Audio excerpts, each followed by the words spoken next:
Yo, so what's up mga kamoto J? Yan.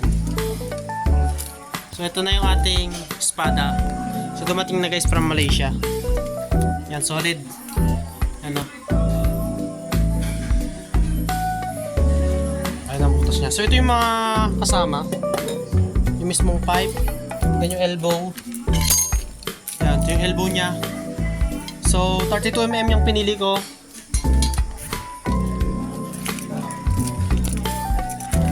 Yan, so ito may kasamang mga bolt. So meron din siyang heat guard. Ito. Ito. Then, yun lang, meron siyang mga yupi ng konti. Ito merong yun, konting yupi dyan, ayan o. Isang yupi, bali dalawang yupi lang naman, tapos dense. Pero okay lang naman, minimal ano lang siya. Ngayon, kakabit namin siya guys. Tara, kabit natin. So, ito yung pipe na espada. So, ito yung stock pipe niya. Yan, papalitan natin. So, kung mga tatanggalin siguro dito ay isa, dalawa dito sa baba, then doon na sa loob. So, tatanggalin natin yung side bearings niya. So, baklasin mo natin guys.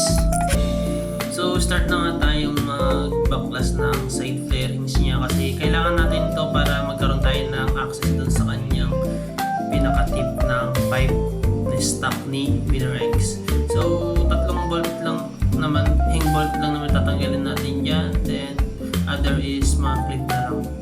So, ingat na lang sa pagbabaklas guys. Dahan-dahan na lang para hindi maputol yung mga pin ng side cover. So, na-baklas na natin yan. So, papalawagan na natin yung pinaka-bolt ng tip ng ating stock pipe. Ayan. So, madali lang naman yan guys. Kayang-kaya nyo yan. Kaysa ipaayos nyo pa dun sa iba guys. So, madali lang magpalit ng pipe. Eto, may mga kasama tayong mga mongoloid na kunwaring technician. So, tanggal naman namin dyan. Then, yung ano pala guys, tatanggalin nyo din yung sensor na yan. Ano pa, hindi ko alam kung HO2 sensor yan. Basta yung air sensor yan. Alam ko. Yan. So, once na, yan ang ganda ng sunog guys. So, diba, kita nyo yan. Ganda ng sunog. Nangangalawang. Yan. So, natanggal natin yung air sensor niya. Or oxygen sensor. Tinatawag. Ayun. So, once na nagpalit kayo ng pipe, is need nyo talagang magpa-remap. Okay? Para maitama yung AFR nyo. So, sa iba naman, ginagawa na lang nila, nire-reset nila yung ECU.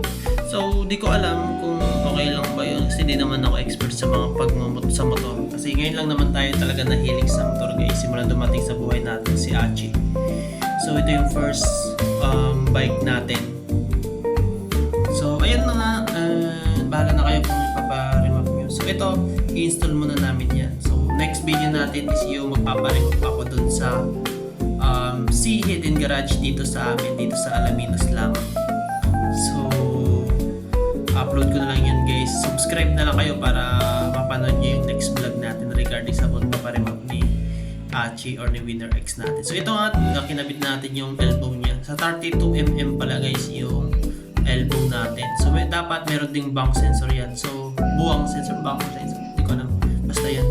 So, yun kasi yung kailangan para maparemap natin yan. If wala yan, kailangan yung palagyan guys. Pero ito si espada is meron naman. So, ganda ng tunog dito guys. Buong. Grabe.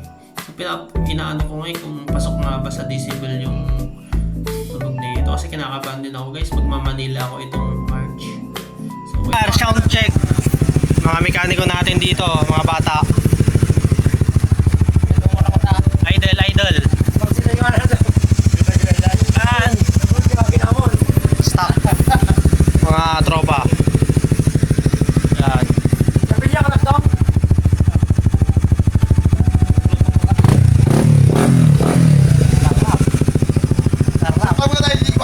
Okay, so thank you for watching. Abangan nyo yung next vlog natin guys. Ito, paparemap na tayo kay si Hidden Garage. So, shoutout pala kay boss na nag-remap sa ating WinnerX. So, yun guys. So, like, comment, and share. Also, subscribe. Goodbye!